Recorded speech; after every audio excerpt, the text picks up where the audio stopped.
Are you a professional woman raising children, looking to create a more sustainable lifestyle while also dreaming big and having the courage and confidence to follow through?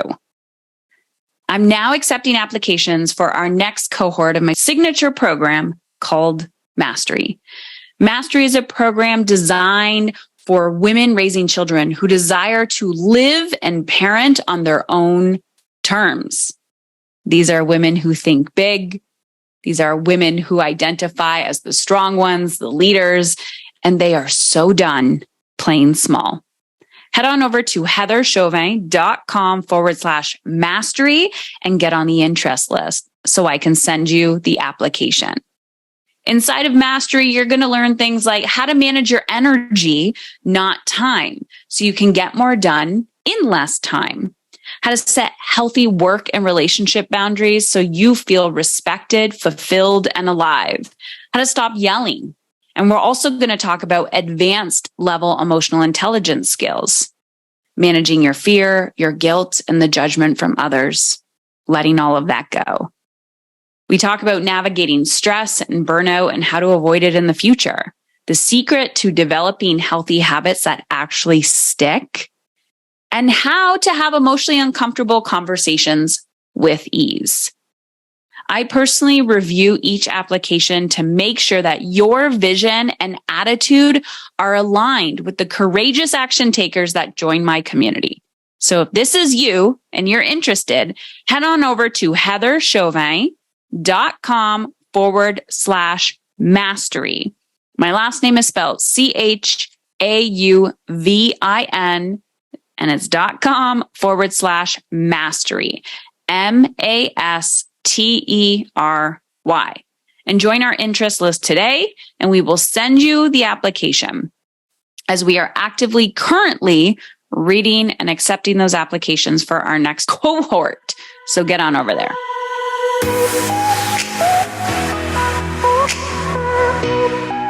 Do you ever have moments where you feel like life is just hitting you so hard and you don't, it's not even that you question your ability to keep going, but you actually truly believe in your bones that you're just not built that way, that you are incapable of surviving or you are incapable of achieving a desired outcome? That's what we're going to talk about today. Hello, ladies. So I'm back, and today I'm sharing my own personal reflection on this mountain that I climbed. It was an event called 29029 Everesting. You can go check it out online. Just Google 29029 Everesting. There are 3 founders. It's been around since like 2017, I think. And I'm not going to get into the history of this type of event. I'll probably tell you why I did it. But the essence of this mountain is, or this event is 29029 is the elevation of Mount Everest, 29,029 feet. So when you are climbing Mount Everest, it's you're like going up. And I did not climb Mount Everest. I feel like there's a lot of confusion there. But obviously, if you are taking on Everest, that's a whole other can of worms because of altitude, elevation, and getting used to, like, obviously the weather and the temperature and all the things. And that's just like, that's days. That's like weeks. This was a 36-hour event. So 29029 is they pick mountains. There's like maybe, let's say 5 mountains. There's one in Whistler. I attended the one in Utah. I believe there's one in Jackson Hole. There's another one. There's let's say 5. Okay. Mine was called Snow Basin and it was in Utah. So based on the elevation of the mountain that I was climbing, we had to do it 13 times in a 36-hour period in order to climb the equivalent of 29029, which was the elevation of Mount Everest. So the event that I did, it was like you would go up. the mountain, and then you take a gondola down, and the gondola was like a 15-minute ride down. And then you go up again, you take the gondola down, you go up again, and you had to do that 13 times in a 36-hour period. So we started on a Friday at 6 a.m. and the event was complete on Saturday at 6 p.m. So 36 hours. So we arrive on a Thursday.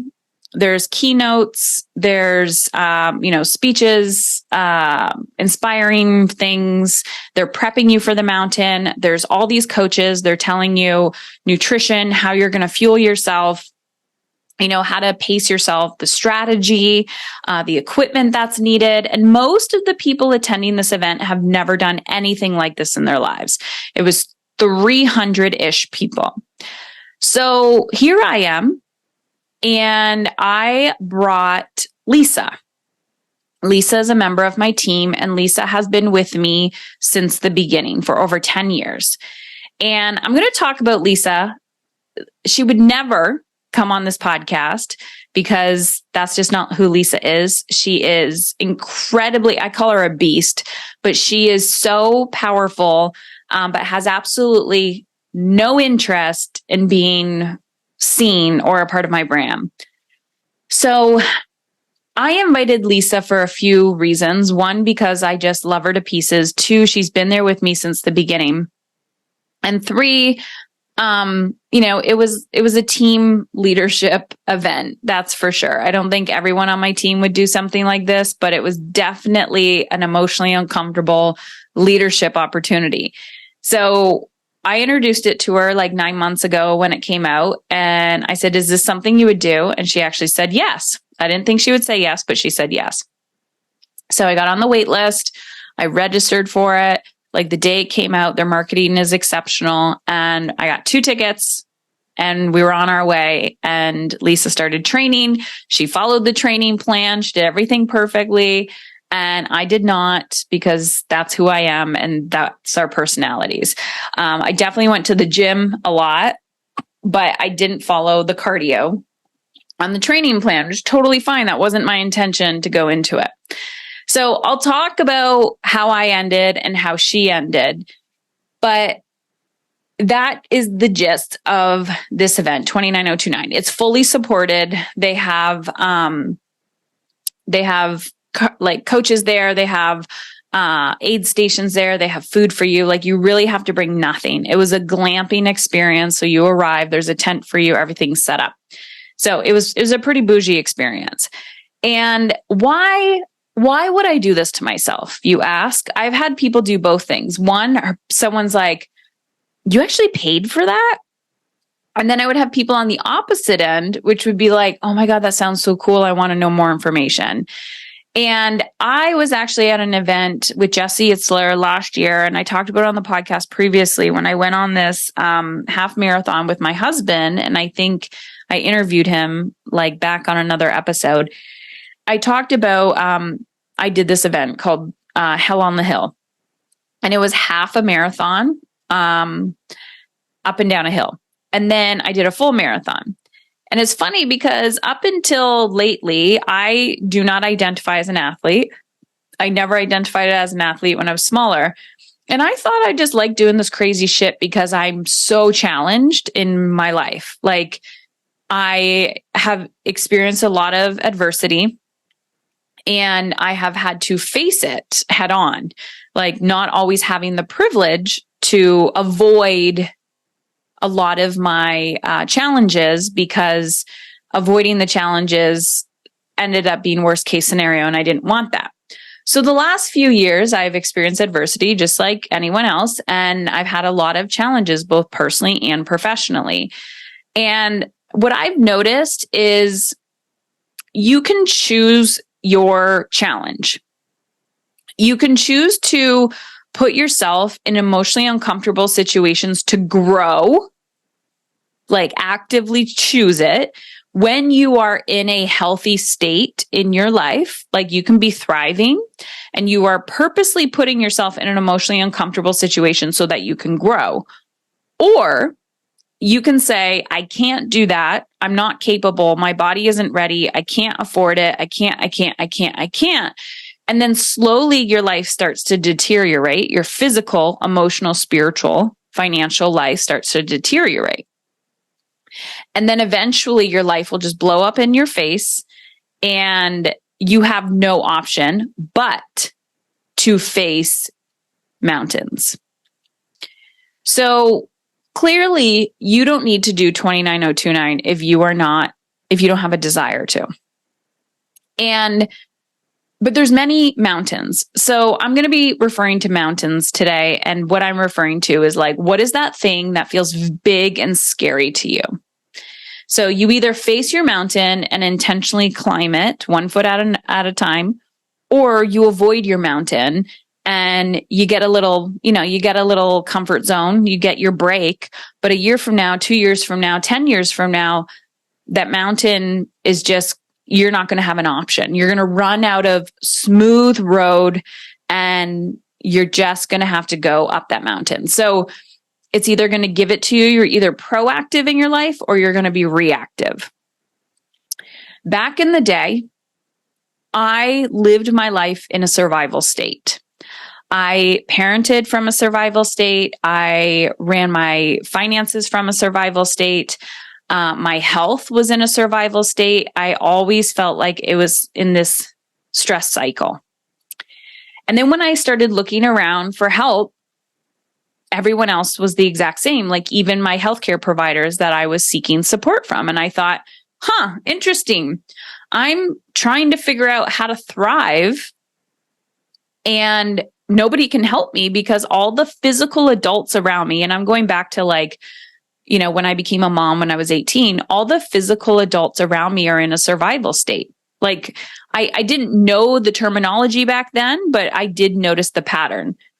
And I thought, interesting, if I want to thrive, how am I going to learn from people that are just surviving? So that's when I got into personal development. That's when I left my career as a social worker because I was sick of just rinse and repeating survival state conversations with people. And I was like, do you want to thrive or not? And I wanted to thrive. So I wanted to teach people how to have a lasting transformation.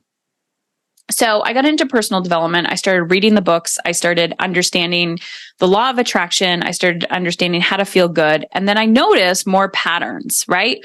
More patterns when it came to how women specifically were living their lives and how women's raising children were living their lives and how it was culturally acceptable for women to not go after their goals because that was considered selfish. And I thought that's interesting because I'm a woman, I'm raising children, and not considering my needs has ended me up with a diagnosis of cancer. Interesting. So if I continue to neglect myself, my mountain is going to be a diagnosis and fighting for my life. Why couldn't I just intentionally put mountains in front of me so I could challenge myself to become better every single day? So I didn't logically understand why culturally I was not allowed to feel good. So come to today, August of 2023. I sign up for this race. We're at this race and I'm excited. We arrive, we're both looking at each other like, what did we get ourselves into? Of course, you're all nervous and whatever. But I'm telling you right now, I'm looking around in this group and I'm thinking, these are my people. These are the types of people that I like to attract and I like to work with. And these are the people that are willing to be challenged, not people who are obsessed with their excuses and just like, I can't. They're scared shitless, but they're doing it anyways. These are my people. They're challenged. And they want to challenge themselves physically and emotionally. And some of these people were founders of products that I've used myself that I had no idea. Some of them, there was actually some influencers there that I followed on Instagram. And I was like, oh my gosh, I know you. I follow your like, I watch your content. Like, it's really, really good. Thank you. And it was really interesting to see these people in their humanness. So we start 29029. It's 6 a.m. I made it to 10 out of 13, by the way. So I got 10 complete. I had to do 3 more in order to achieve the 29,029. So I think I got to like 22 and change, and which is another mountain, by the way. And I don't even know which mountain it is. Going in, I was like, I'm getting this red hat. So when you achieve 29,029, you get this red baseball cap. Like that's almost like their gold, their medal. You still get a medal, but you get this red baseball cap, and everyone wants the red baseball cap. You take it off a wall when you're on your 13 round, you see people walking around with this red baseball cap, and it's like, oh my gosh, like you did it, you did it, you did it. So I was going in, I'm like a little cocky, and I'm like, oh yeah, I guess I shouldn't say cocky. My ego was like, I got this in the bag. I can do this. And I was probably deflecting a little bit. Who cares? But I was curious as to how I was going to respond if I actually didn't get the hat. Like in my brain, I thought, if I actually don't get this hat, I bet you I'm going to be really disappointed in myself, because disappointment is typically my go-to when I don't achieve my desired outcome. So what did I do? Well, I continued on this journey. My first round of my hike was about an hour and 40 minutes. So I thought, man, if I just do this 13 times, I got this in the bag. Like I can totally do this. I'll be done by noon tomorrow. I'll go through the night. Well, I didn't take into consideration fatigue, right? So I'm going and I keep going and I keep going. And I think I was around 3 or 4. I think it was around 4. And I had to stop for dinner or a meal. And no, I think it was lunch. I had to stop for lunch. So every meal you could stop, you could go into the ski lodge, you can eat, but you got to be mindful of your time. Like it's not social time. You're in there to eat 20 minutes in and out, get back on that hill, that mountain. So I get back on, and number 4 is a slug. 1, 2, 3, easy, easy, easy for me. Easy peasy. I was like, I got this. I can run up this freaking mountain. So my brain was a little like energized. I was excited. The adrenaline was going. After I ate, my body was like, whoa, whoa, whoa, whoa, whoa. This, like, we're going to take a little bit to process this, to digest it. So I felt like I was slowing down a little bit. Like the fatigue was starting to kick in. So I got it done. I did 4, 5, 6, and then I think dinner time. So dinner time rolls around and I'm doing 7 and 8. And my time is getting longer and longer and longer. And my rounds now are like 2 hours, 2.5 hours. And I keep doing this math in my head. And I'm like, okay, well, if I keep at this pace, I'm going to be okay. I can still get it done in time, but now I got to go through the night. So I'm strategizing in my mind of like, what can I do to win, right? How can I? I always talk about how can I? So then round 8 comes around and I am going through the night. I remember specifically though, I think it was round 7. After 7, I'm like, I'm done. I'm absolutely done. Like I can't do any more today. But my time, it was about 1 a.m. I'm not going to get it done in time if I don't keep going. So my strategy was to continue going through the night without getting any sleep, because I knew some people were doing that. And it was actually recommended to me multiple times to just go through the night and get it done. But I was so tired. So I remember that night, it was on round 8 and I started hiking and it was like dark outside. We had our headsets on, like our headlamps on. And I was with this guy who just was struggling and he was walking towards me and we started walking together and we were really, really slow. And I guarantee you, he dragged me down a little bit, not in the sense that he dragged me down, but I let myself be dragged down by him, that I wasn't running my own race. I didn't pick up my pace. I really was trying to pace myself towards him. And we were getting each other up that mountain because I did not want to get up that mountain. So he was like my emotional support. And I think we got each other up the mountain. But towards the top, like I was really slowing down. and he was really slowing down. His Achilles heel was, or his Achilles was like starting to tear or something. He's starting to re-injure an old injury, and was really, really nervous that he was going to like ruin his feet. And it was interesting to watch, because in that moment, you're faced with this fear, right? And the only way out is through. Like, you can literally only walk up. If you stop and you ask for help, you've completely lost that whole round. And so he would sit down, he would take a break, and then he would keep going. And I'm like, are you okay? And he's like, yeah, it's just starting to burn. It really, really hurts. And I'm like, okay, we have about 30 minutes left. We can do this. And as we kept slowly getting up, he was getting slower and slower and slower, but I didn't want to leave him behind, because I didn't want to leave him in the dark by himself. And in hindsight, I could have probably let him sit in his own suffering and said, like, I got to keep going. But I probably felt a little responsible to get him up that hill, because I didn't want to leave him alone. And we got towards the top. I could see the gondolas, and he just kind of shut down. And I'm like, you got to get up. And he's like, I can't. And so I left him, and I went and got a medic. Like, after I kind of crossed the line, I went and got a medic, and I said, you got to go check out that person. And I remember how guilty I felt leaving him, but I had to keep running my own race. And I think that itself was a metaphor for life, of like how we are so afraid to leave people, right? Like, literally afraid to leave people. And I know women are awful for this. So we dim ourselves, we slow down our pace, and we're afraid to leave people behind. But we have to realize that everybody is literally running their own race, and whatever they need to sit with, they need to sit with. But it was interesting in the moment, because I wasn't consciously aware of that. This is only in reflection.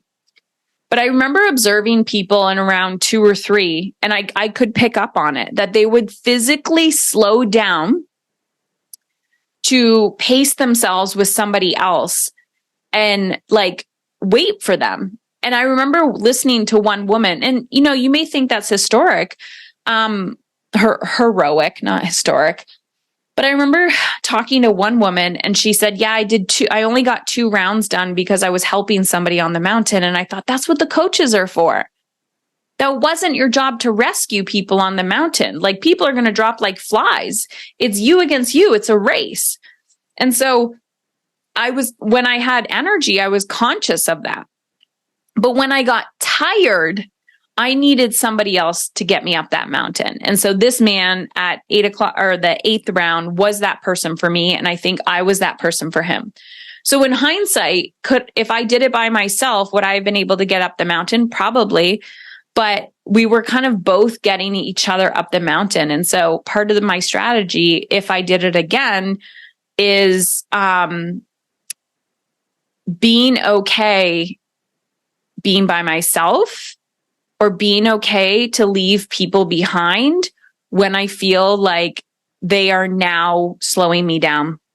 Because I think part of that number 8 would have been, we got each other halfway up the mountain, and then I could have said goodbye. Such a metaphor for life, of like, there's seasons for everybody in our lives, and like, they might just be there to get us halfway up a mountain. And we may feel like, okay, now I have to let you go. And we don't want to, because it's emotionally uncomfortable. So this is where it got real good. And this is where I want to give a huge shout out to Lisa, because I would not be where I am today without her. I would not be who I am today without her.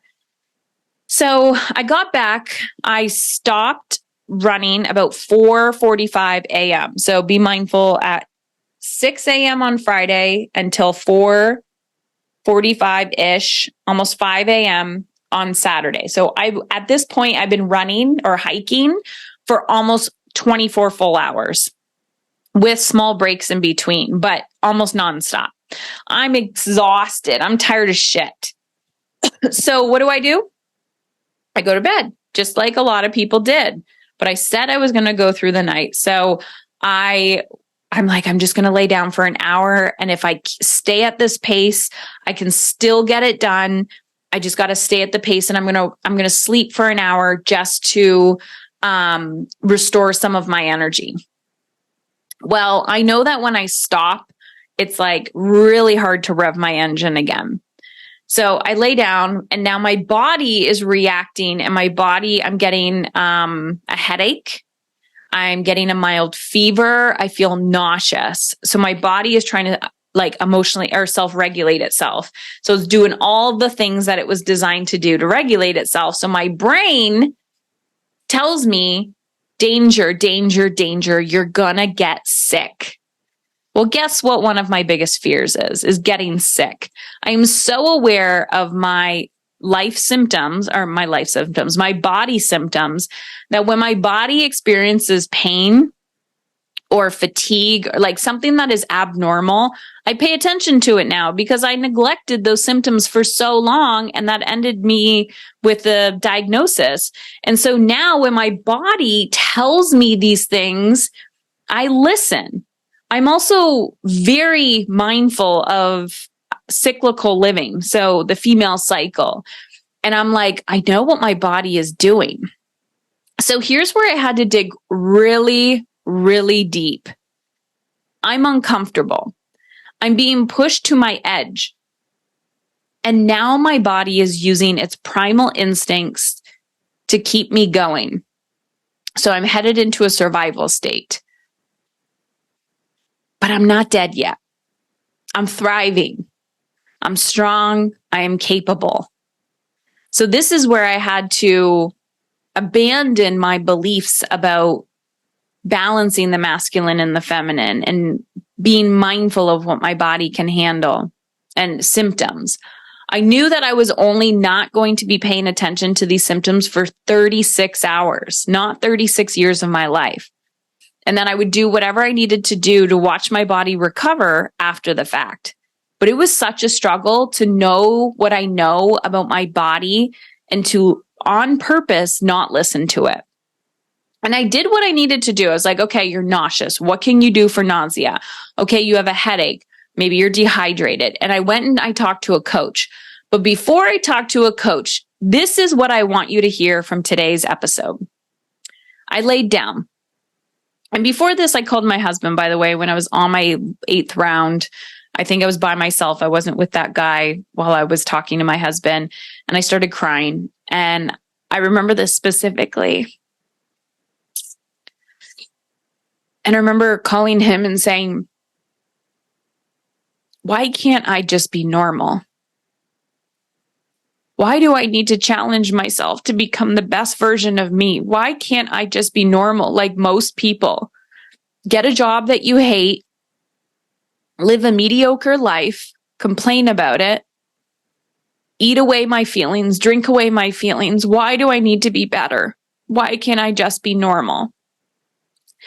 And in that moment, although I was having a pity party for myself, I realized something. I didn't want to be normal. Although I was purposely putting myself in an emotionally uncomfortable situation to purposely grow and test my limits, it broke me. And it only broke me in that moment because I realized there was a part of me that I didn't accept. I've often said, I wish I just, taught people how to make smoothies and, put these 5 ingredients in a blender and hit blend. I don't. I teach deep shit. And I'm not here for everybody. I'm here for probably a very select few who are willing to do this emotionally uncomfortable work so that they can thrive and feel alive. I'm not here for everybody. But in that moment, I think I faced a part of myself that didn't want to accept who I am. And the person I am is somebody who's willing to be challenged.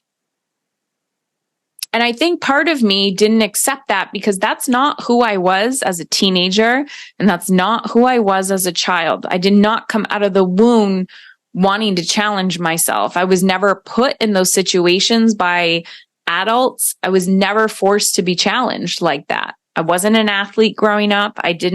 When things got hard, I gave up. And it wasn't until I became a mother where I had to face my shit all the time. And so now I do it for fun, and it's very annoying. So in that moment, although I wanted to give up, I wanted to break, or I did break, and I was crying to my husband, I realized that the only reason why I was incredibly frustrated was because I didn't accept that part of myself.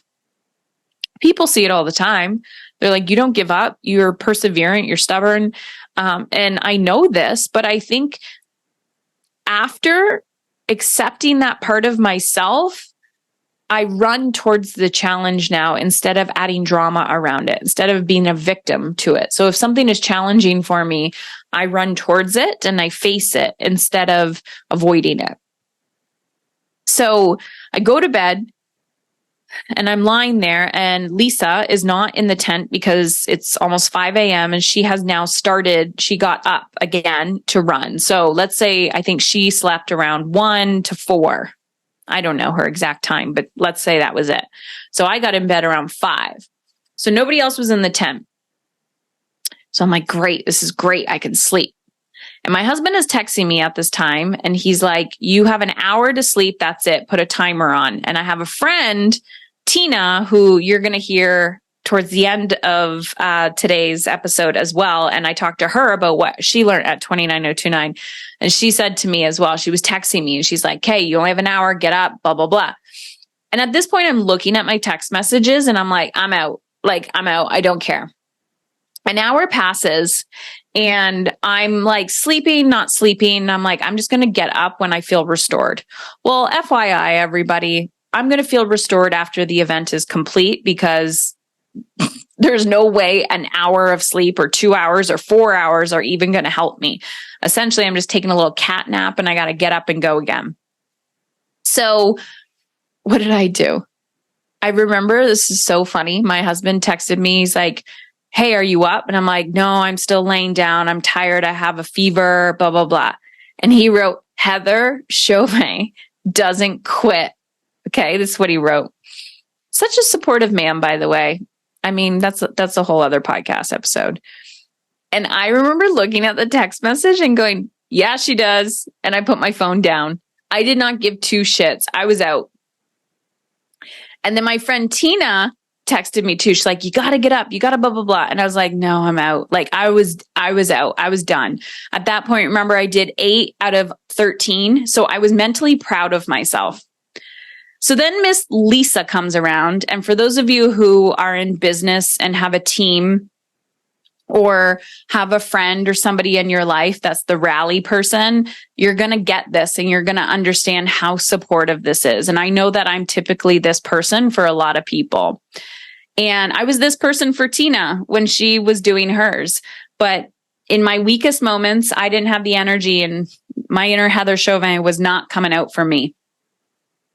Lisa says, where are you? I'm eating breakfast. So she just did a hike on the hill, coming down to do breakfast. And I said, I have a fever. I'm in bed. She doesn't even reply. I think she said, get your clothes on and go talk to a coach. I was like, in my head, I can't. Like, everyone, you need to hear me when I say this. At that point, I've already opted out. I made my decision that I wasn't going to continue.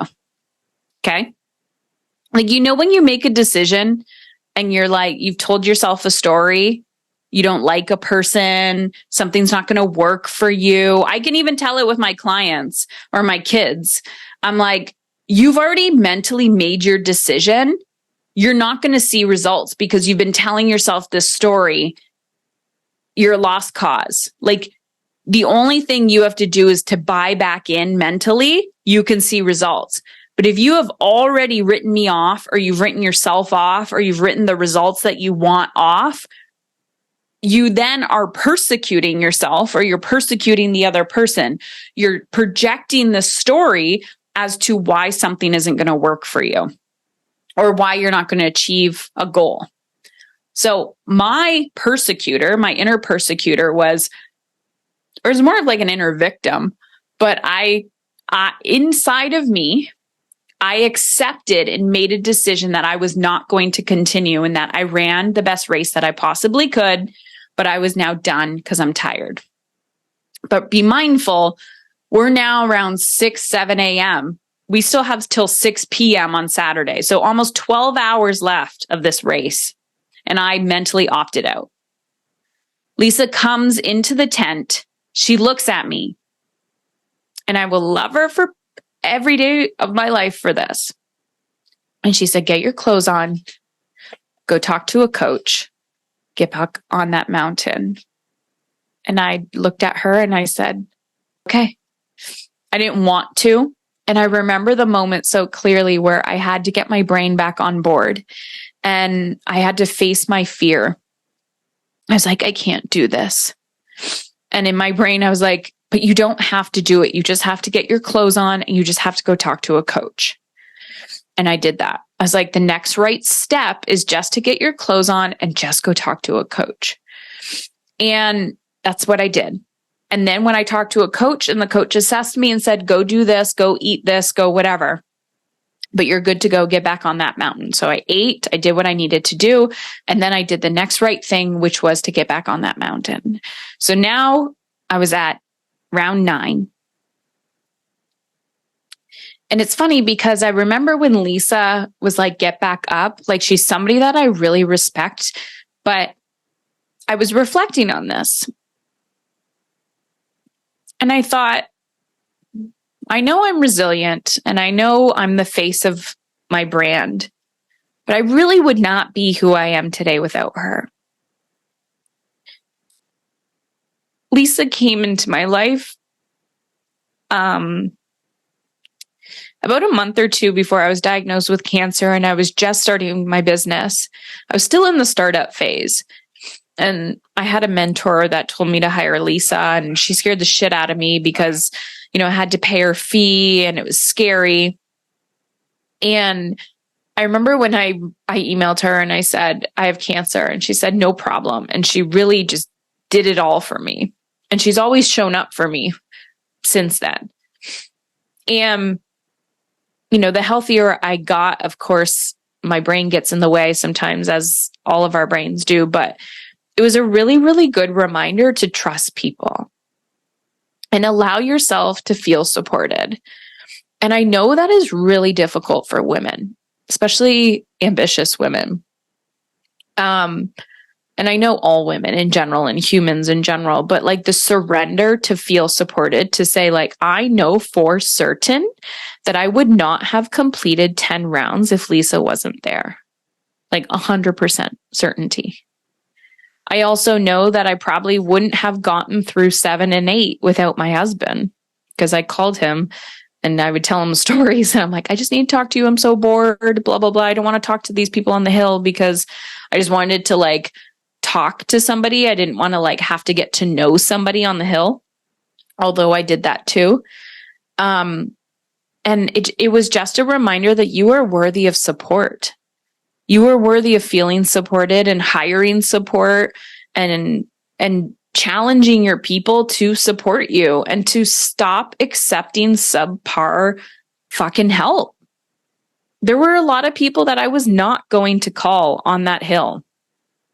And, there's those go-to people, those ride or dies, but like those are the relationships that we should be fostering, not the people that we have to pull up the mountain with us that are dead weight. Like the people that were like, oh my God, like I'm pulling you up this mountain. And I think for so many women that I work with, this is a huge challenge. It's whether we're pulling our children up the mountain, our partners, you're hiring support, but you're not even saying, hey, this isn't the right support that I need. I need you to do X, or how can we figure this out together? We're just sitting in silence in our anger and resentment, and we're not speaking our truth. And it's also multiple conversations we need to have. It's not a one and done. So when I say investing in relationships, I mean long-term investment. So I got back up. I did 9 and I did 10. And after 10, I definitely probably could have squeaked out 11. But 10 was like an even number for me. And 10 was actually a pretty fun round, but they were getting longer and longer, and I was so tired. And I just remember thinking, well, damn, I barely looked at the training modules and I got 10 done. And if I got 11 done, I could make it to 13. But here's the thing, and it's going to make me cry. Remember at the beginning of this episode, I told you that I was going to get a red hat and that I assumed I was going to be like really disappointed in myself if I didn't get a red hat. I was actually afraid of disappointing myself. I was like, oh my gosh. Because I posted on Instagram. I was like, look at that red hat. I'm going to get this red hat. And I wasn't in it for the red hat. I was just very open to the journey. When I said I'm done at 10, I was proud. I was really proud of myself.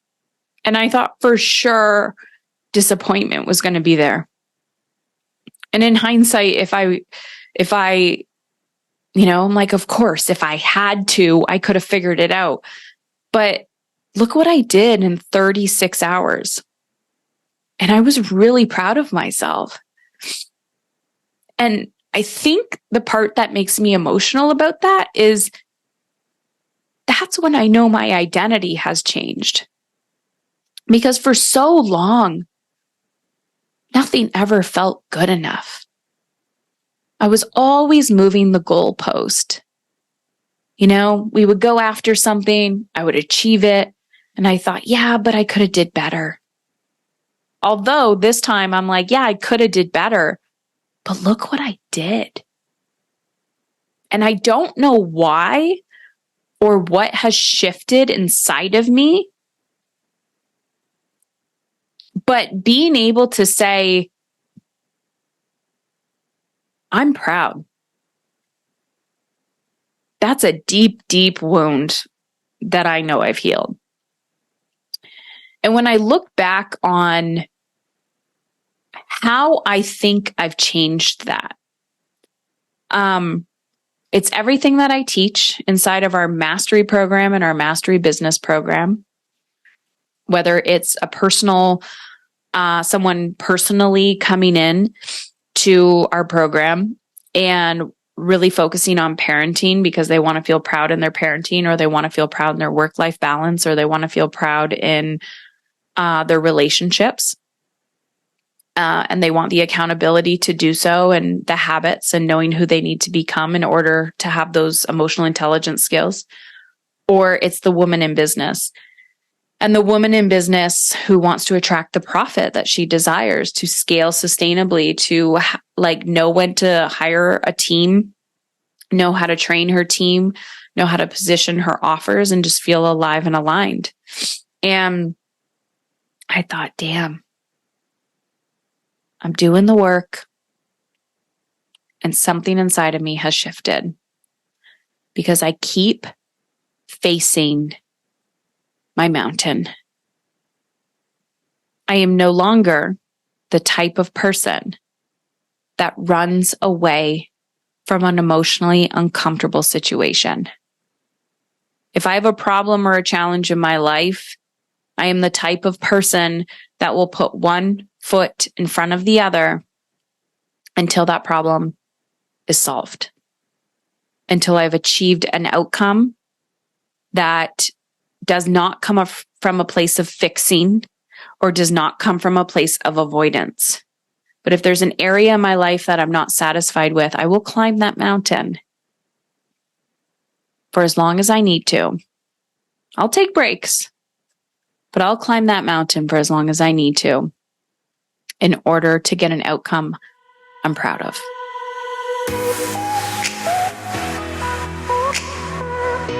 Are you a 6 or 7 figure business owner looking to up your profit game?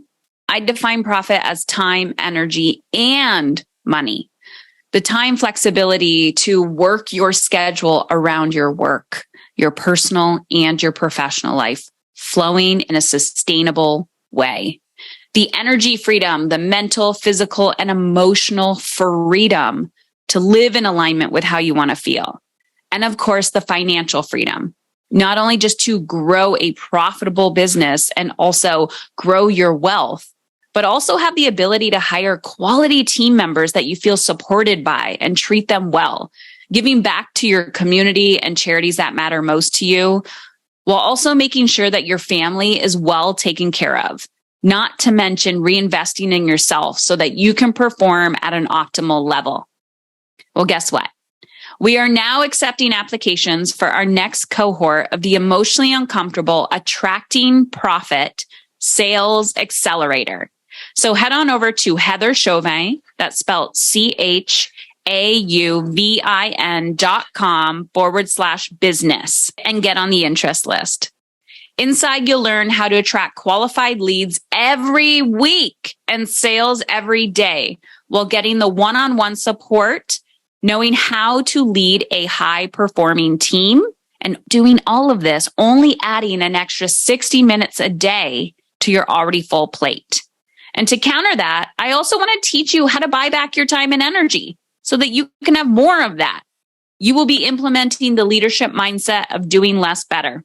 And this is how I will teach you to reverse engineer how you want to feel, not just in your business, but in your mind, your body, your soul, and your relationships as well, with your kids and your partner and those that matter most to you.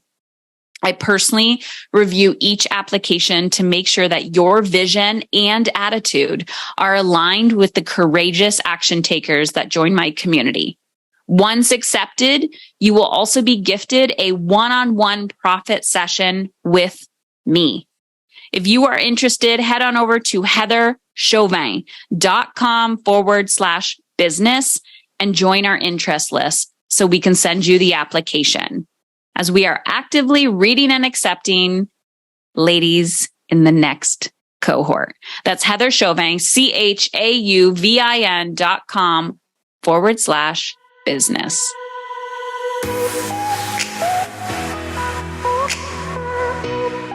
Hello, Tina. Hi, Heather. So I texted you and I was like, do you have 30 minutes? I just want to talk to you about your experience with 29029. And they would have heard like a pre and a post. My dog's probably going to bark or growl. Anywho, so they already know what 29029 is. I talked about it. So I wanted to talk to you about your experience.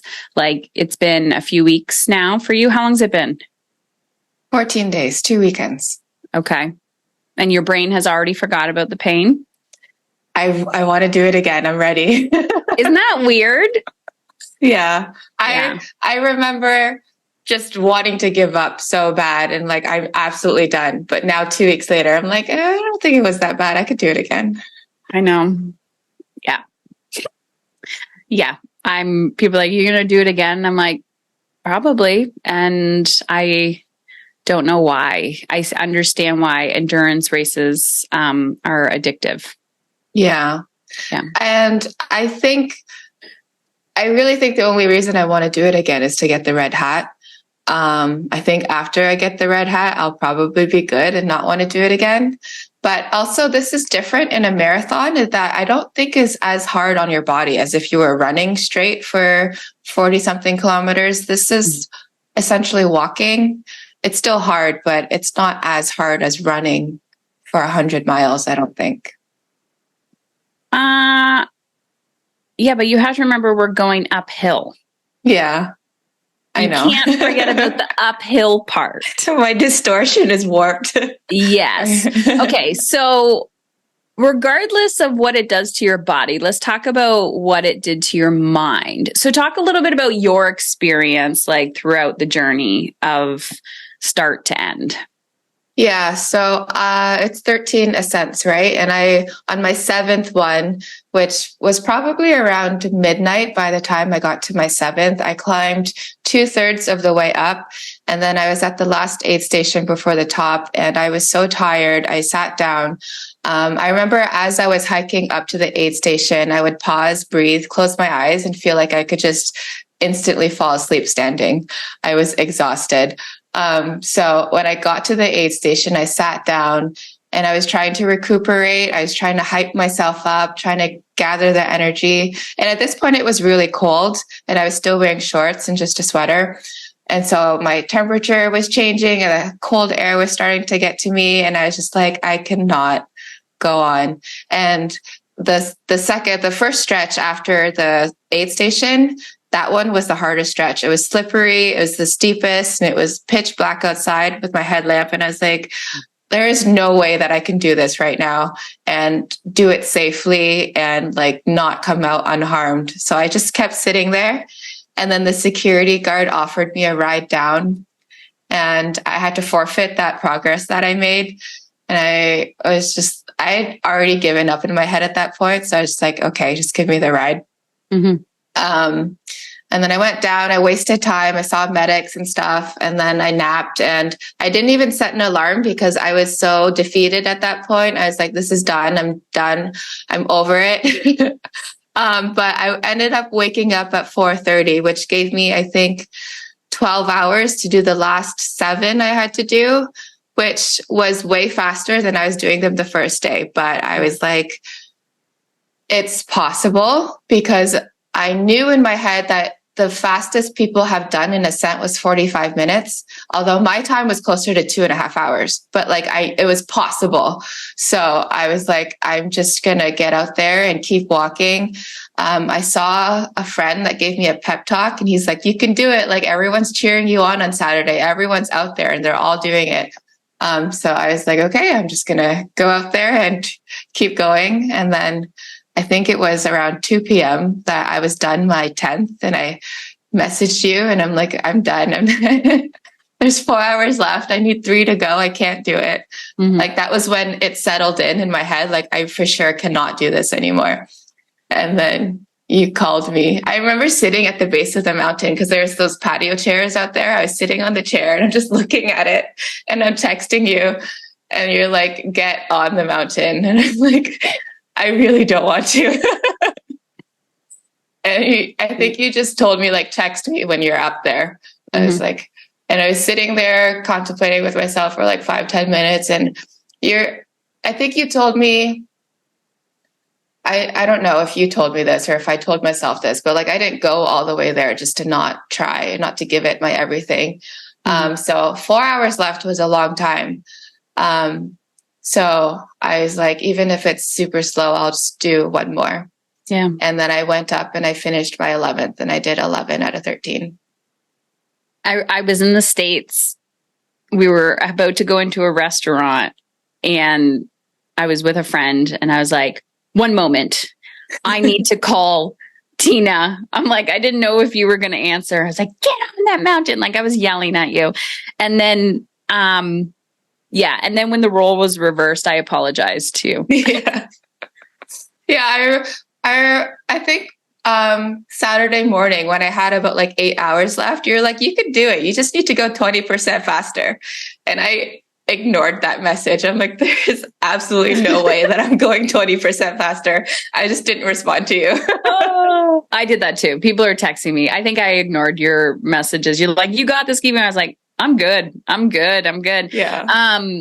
You said something though that was interesting, because you said Saturday was easier for you. Mm-hmm. For me, it was the opposite. Like, Friday was so easy. I got through like 8-ish. Mm-hmm. And I was like, it was when I went to bed, like to get back up, like that was so hard. And then my body just kept prolonging. My last ascent was 3 hours. And then I'm like, okay, mentally, I knew that I wasn't going to get it. I could have squeaked one more out, I believe.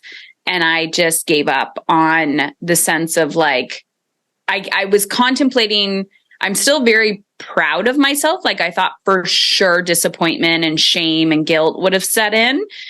The interesting part was that when I was like, I'm done, I was battling with the story of like, why do you need to kill yourself? Who are you trying to prove this to? Like, there was that, like, really, they're like, empty the tank. And I'm like, I'm good. I'm good. But yeah, do I have regrets of not doing that last one? My first response is no. I don't know if I'm trying to protect that. But I do want to do it again next year, and not for the hat, but for I want to get my body to a position where it can do that. Yeah. Yeah, I think that's the other The big stamina. part of it. Because for me, the whole journey was about the training, and the day of was just the cherry on top. Because I loved everything about the training. I loved who I had to become in order to finish this event. And I was sleeping earlier. I was eating better. My priorities were all like, I made my priorities all the ones that had to be put in place in order to do what I had to do. And like, that's the type of person that I want to be. So to do this event again next year is just going to reinforce all of that and force me to train and become the person who I want to be even more. So that is a big part of why I want to do the event. But also, I think, like you said, like I was so sure that I was going to get the red hat. I was positive. And so I think I just want to get that for myself. But Yeah. I'm not even really that disappointed that I did it, because the lessons that came from it are probably so much greater just because I didn't achieve what I wanted. Did you ever question your sanity? Yeah, I think after the fourth ascent, I was like, why am I doing this? This sucks. I'm like, why did I put myself into this? And then my friends were messaging me and checking in on me. And they're like, why did you pay thousands of dollars to do this to yourself? And I'm like, I don't know. Those are not friends. You do not have those people texting you while you're doing that. Well, like they were encouraging, but like, because that's a lot of money. So they were just confused as to why I would spend that much. I kept looking around at the other people thinking, like, when I would really question my sanity, like I called Brian multiple times crying and saying, like, why can't I be normal? Mm-hmm. And I kept looking around. I'm like, did I join a cult? Like, it's funny because you're like, oh my God, I want to give up. And these people opted in too. Like, there's 300 of us. Like, yes, an amazing sense of community and connection and collaboration. But at the same time, I kept questioning, like, did we join a cult? Like, it's just so funny when you think of why, like, because I'm sure there's other things in the world where, you know, you look at someone and be like, I don't know what your DNA makeup is, but like, I have no interest in doing that. And I used to be the type of person that would have judged the version of myself that I am today. What about you? Yeah, same. I mean, after doing this event, I'm kind of thinking in my head, like, oh, I see why people would want to run 100 miles. Whereas just even last year, I would have been like, hell no, I would never, ever consider that. But now, after having experienced this, it's like, I get it. I get why. How do you think it translates into work, relationships, like outside of the event? I think it just kind of reinforces the idea that sometimes we give up way too soon. Mm-hmm. And so when something is really important to you, like our dreams and the businesses that we want to build, or like the impact we want to have on the world, it feels really hard and it sucks most of the time. But if that is your vision and that's your goal, mm-hmm. and if it's important to you, if you just keep going, especially because you forget how shitty the shitty part is. You only remember how shitty it is because you're going through it. But as soon as you get past it, even a little bit, it wasn't that bad. So it kind of reinforces the idea of perseverance and just push through it, because the shitty times don't last forever, but the impact and the messages that you can share and your voice that you want to put out there, that's all worth putting out there. Mm-hmm. I remember Colin O'Brady, that's his name, correct? I believe so. I've heard of him previously, and now I've mildly stalking him on the internet, and he is a beast. He doesn't look like one in person, but he is. Were any of them there? I had Mark and Colin there for mine. Okay. So yeah, he's a beast. It's like, don't judge a book by its cover. But anyways, I'm sure he said the same speech about the highs and the lows. Like, don't judge something about like the ones, whatever it was, like 1 or 10, right? The extremes, like the high highs and the low lows. He's like, you do not appreciate the highs unless you have gone to the depth of your low. And I think you and I have both experienced a lot of extremes, right? And a lot of people try to avoid discomfort. They try to avoid the pain. And then we live a mediocre life. We numb ourselves. We're like, boo-hoo, boo-hoo. And it's this low burn, right? This low level pain. Then you purposely put yourself in these emotionally uncomfortable situations. And you're like, why would I do this? Like logically, you're like, this makes no sense. But then you go out into the world and you're like, I can feel the joy. Like I know the depth of going into the pain cave. When you get that moment, you can actually feel it. It's like your heart can open bigger. I agree. Yeah.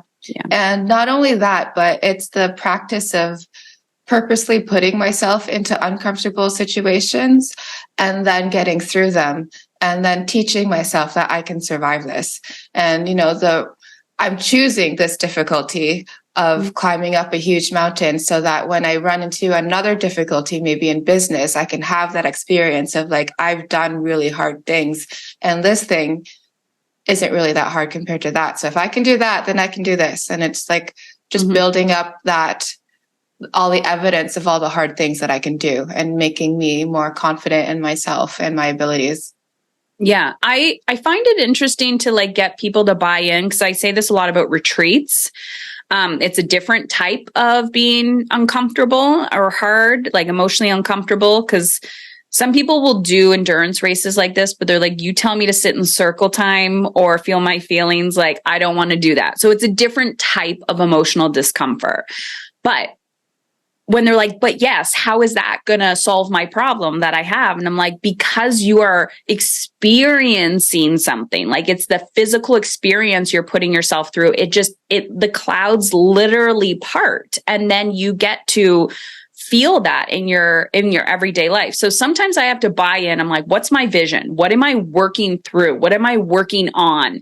It may be something personally or professionally. And I'm thinking about this the whole time as I'm like going up that ascent, or like I can feel the really like resistance coming in. I'm like, okay, where do you see that in your everyday life? And sometimes you're literally just sitting at your computer and you have a to-do list and it's so overwhelming that is your mountain that you have to climb. Like you're physically like, I'm not getting up until this is done. Or the opposite. Like sometimes people are addicted to the to-do list and it's like, I have to walk away from the to-do list and that is my mountain to climb. So, yeah, it's fascinating. I had a moment last night actually with one of my kids where I could watch him struggling and I thought, I just put myself in there. I'm like, where is he on his mountain?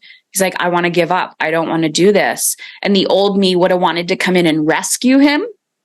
And when I say old me, I don't mean like last week. I mean like years and years ago, would have wanted to come in and rescue his pain and his discomfort, where now I'm like, I know exactly how you feel and the only way out is through, and you are capable of this.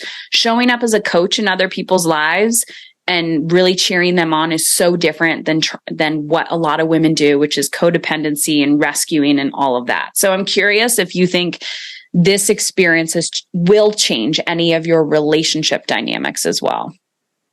I think so. And like what you said, but also like, because I've kind of experienced my own journey and like nobody could have really helped me through it. It was something that I had to do on my own. So it kind of just reinforces the idea that I can't rescue anybody and I can coach them and I can ask them questions and maybe make them think, but everyone's got their own journey and I'm not responsible for it. I might have the best intentions, but I can't make anybody do anything. So I think that's going to be helpful for my clients, but also more helpful for me because like then I'm not expending energy all the time trying to save everyone because it won't go anywhere. Yeah. I think that's the double-edged sword of being whatever we want to call ourselves, but people who want to really make an impact in the world. The shadow of that is the overgiver. And we think it is so selfish, but we think we are like really making an impact, but I'm like, we're not.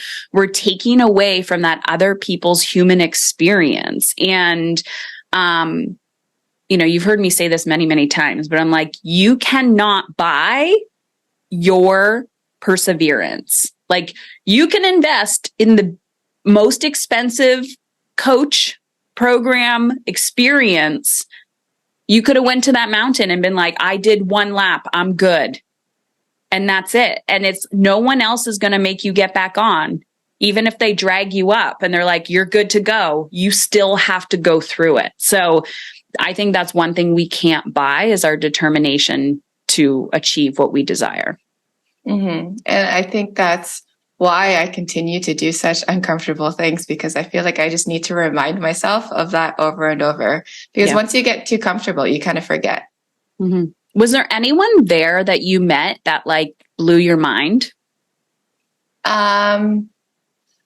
So I didn't actually talk to that many people because I was struggling very, very hard to breathe. But my one friend I met, Amanda, she did the whole thing in her Noble shoes. And they're kind of like Converse. If nobody knows what they look like, they're like Converse. So they don't have any grip or anything in the bottom. And just seeing her do it, because she was doing it really fast too, it like gave me permission to switch into my running shoes because I was wearing these big, heavy boots. Mm-hmm. So I think just like you doing your own thing allows people to do their own thing. Like she didn't talk to me at all during the hike, but I saw her working out or climbing in her Nobles, and I was sitting there struggling with my boots, and they were rubbing my ankles and like killing my feet, and they were heavy. And I was like, okay, if she can do it in those shoes, then I can do it in my running shoes. And I think that's a part of, I guess, why I share my journey, because I'm like, I don't know who's watching, but like probably nobody's watching, but I'm just going to keep talking about it because I wish that I saw other people talking about it when I was growing up. So, I mean, she didn't blow my mind, but she definitely had an impact and she had no idea. I think that's really important. Like such an important message that people are watching when you don't think they are. I remember you telling me that in advance, and I definitely was not trying to be a hero and like learn and meet all these people. I actually got very quiet and I kept telling people, just to let you know, like I'm a really good listener. And I'm just like, this is not really who I am. But I got really quiet and I was like, I don't need to be anyone's friend here. So I get it. Yeah. Where there's, some people were connecting and I was like, oh yeah, this could have been a great connection, but I don't want to extend that energy. I got to preserve it. Yeah. I could not focus on anything else except breathing as I was hiking up the mountain because I was so out of breath the whole time. There was this man, there was a few people that I met, but there was this huge burly man and his name was Sweet Pea. That's what it said on his thing. And I was like, okay, this is going to be interesting. And he was telling me that Sweet Pea was what he called his daughter who passed from a drug overdose. And as soon as he told me that, I was like, Heather, do not shrink. Do not get awkward and be like, I don't know what to say to him. The fact that this is what is on his bib indicates that he wants to talk about it. And so I said, I'm here if you want to tell me more. And I just walked with him for about 20 minutes. And I kept asking about her. And then he started talking about his grandson. And sometimes I just didn't know what to say. And I was like, just keep asking questions. And then I was like, I am so grateful that you talked about your daughter, and I'm going to think about her for the next, until, the rest of the ascent. And I saw him again at the end, and he like circled back, and I could just see a huge smile on his face with all the connections he met. And there was, in the recovery room, there was one of the massage therapists who was working on me, and he walked by, and the massage therapist said something about, go get that last one for Sweet Pea. And I was like, it makes me so emotional because I was like, everyone knows this man's daughter now. And this is really just about story. Yeah. And legacy. Yeah. There were a ton of stories on that mountain. And I do wish that I had the capacity to talk to people more. Maybe next time. Yeah. I could see Tina just with a microphone on the hill. That would be a really cool podcast. I actually thought about turning my voice memos on. I did a video at the end of each lap. I tried to. After 8, I was in my pain cave, but I thought about doing a voice memo, talking to myself or talking to other people. That would be really cool, actually. Yeah. There was one person on my mountain doing the hike with us. They called him Cowbell Rob. And I've heard of him. He's done like 1 million marathons. He was a volunteer at yours, I think. Oh my God. Was that Cowbell Rob? He was probably in like an American suit.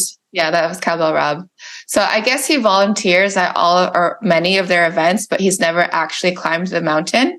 And somebody donated the cost for him to climb the mountain at SB1, where I was at.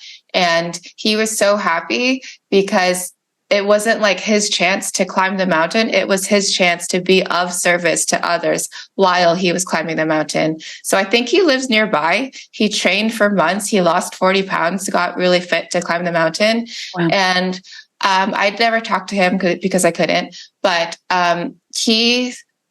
the other volunteers told me that he never stopped climbing the mountain. He had already reached 29,000 feet, but he still continued to do laps because he was walking with other people and walking them up their mountain. So there's a cowboy someone, this is not him, who has like done a marathon a day, like is some type of endurance person. I'm sure you can find it online. So that's who I remember this gentleman. I did approach him at the end because I said, you were such a saving grace. And he specifically was, his eyes lit up when I was like, thank you. And he's like, this is exactly why I do it. But he was so strategic with where he was on that mountain. He said, because he was right at aid station 1, right before, and he would come down the mountain with the cowbells. And he said, I go to the exact place where you can no longer hear Colleen's voice, because Colleen kind of carries you up the mountain. Yeah. And then he starts with the cowbells as close as he can get to know, like, come on. And I was like, wow, what intention. Yeah, because it really is a saving grace. Once you hear that cowbell, you're like, oh, I'm almost there. I wonder if it's going to be, if I'm going to have like post-traumatic stress with cowbells and be like, oh God, there's a cowbell. Or I'm like, I'm coming. Oh, why do we do this to ourselves, Tina? Gross. If there's always something like some type of adventure, I'll be like, you want to do this? You want to do this? I love adventures. I know that you know which friends to call or text. Okay, I'm curious. So I get that there's always this emotional reaction with people. You have the ones that are like, why would you do that?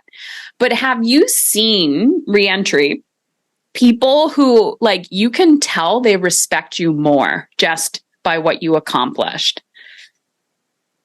Yeah. I haven't seen too many people since then, but I can tell that my close friends are they're really proud of me for doing it because, I mean, I've been on this huge growth journey since we've been working together, I think 2 years ago now. Mm-hmm. And I feel like I'm a completely different person. I don't know if I would have done this 2 years ago. And I've had personal stuff happen also within the last 2 weeks since the event. And it's just like everything's coming together and I'm standing up for myself more. I'm proud of who I'm becoming. I'm proud of the things that I've done. And my good friends see that in me and they're all proud of me too. So I think it's all coming together. I will tell you many times, I was like, if Tina can do it, I can do it. If Tina can do it, I can do it. And yeah, it was fascinating. That's the thing. Like, I don't feel remarkable or anything. I don't feel like I've changed having done this event. People tell me it's impressive and I'm like, okay, but like, I know the struggle. I know how hard it was. I don't think it was impressive at all. I just like put one foot after the other. And I guess that's helpful for me to know and see because everyone that I'm impressed by, I can be like, well, they probably don't feel that impressive either. They're just doing one foot after the other. Mm-hmm. And knowing that just makes it easier for me to go after my dreams because everyone's kind of struggling and figuring it out as they go. And you just do one step at a time. Yeah. I feel like when you've actually been in a situation like that, you get it. And then it gives you more courage. It's also fascinating to watch other people who haven't done endurance races. I have a neighbor like that, and he gave me a hug, which he would never do that. And he was like, I'm impressed. And I'm like, wow. Like I could tell that there was this respect. And then other people who would never do anything like that are like, you're remarkable. Just, like you said. And I'm like, what you see in me is available in you. You just need to have the courage to sign up. Like that is it. And then people who were like, I had a few family members, they're like, you're fucking crazy. And I'm like, yeah, but you've always thought I was crazy, which is totally fine. But like, you're so far removed from my crazy. That is why it feels so unnatural for you to even go there. But if you can just have curiosity of like, well, if she can do that, I can do that. So yeah, I always sign up for shit, disassociate, and then get there and go, oh no, what did I do? Like I completely disassociate. It's just, I think it's a coping strategy. What did you say? Like when the opportunity presents itself, just say yes and then figure it out until you get there. And I knew that like the type of person I wanted to be wakes up early, trains every day, eats healthy, doesn't really need to drink alcohol and stuff like that. And that's ultra endurance. And so I said yes to the opportunity. And I signed up and I made myself the person that I needed to be in order to get it done. Yeah. Yeah. I know this round, I really wanted to become, well, you've tried to do cardio with me a few times. I don't do well with cardio. And I wanted to become the type of person that goes to the gym consistently and fuels myself. And I accomplished that, but I can definitely see where the room for improvement needs to happen so that I can do both sustainably. And the goal is not in 30 days from now. The goal is literally like 12 months from now. So I think we're both in it for the long game, but it is that. Yeah, it's the blessing and the curse. But if we're not trying to be better, we're just slowly backsliding constantly. Yeah. And that is probably even more uncomfortable than the discomfort that we purposely put ourselves through. Yeah. So Tina, I know you have a podcast, you've talked about your journey, you're talking about all the other things. So where can people find you? My Instagram, I'm on Instagram the most. It's Tina's_arena_. But if that's too complicated, then my website is tinasarena.com. Perfect. And your podcast is called Tina's Arena. Tina's Arena. Yeah. I just chose it because it rhymes. But I also love the man in the arena quote, and I think it fits. Yeah. All right. See you on the next mountain. Okay. See you. Thank you.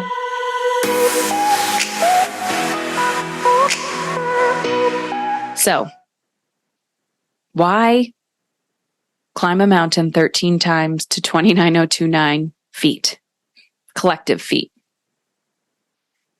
Because it's not about the mountain and it's not about the red hat.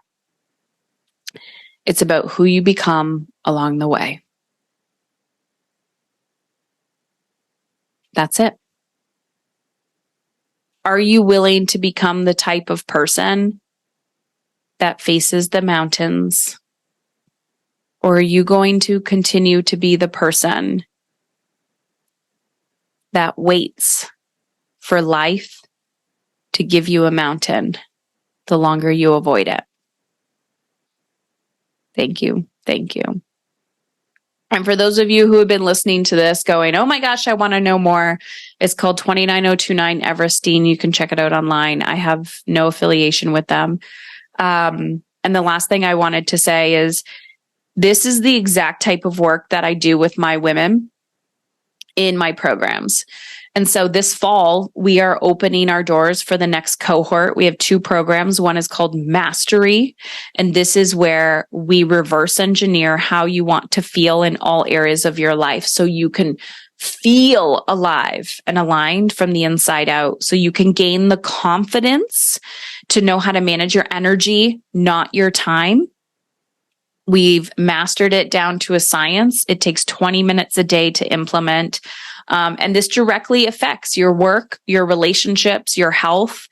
And if you are also, so you can head on over to heatherchauvin.com/mastery and get on the wait list for that. And we can send you an application if you're interested. And then business, we're opening the next cohort for our 90-day business accelerator. So this is Attracting Profit Accelerator. This is for 6- and 7-figure business owners. This is not for people in startup.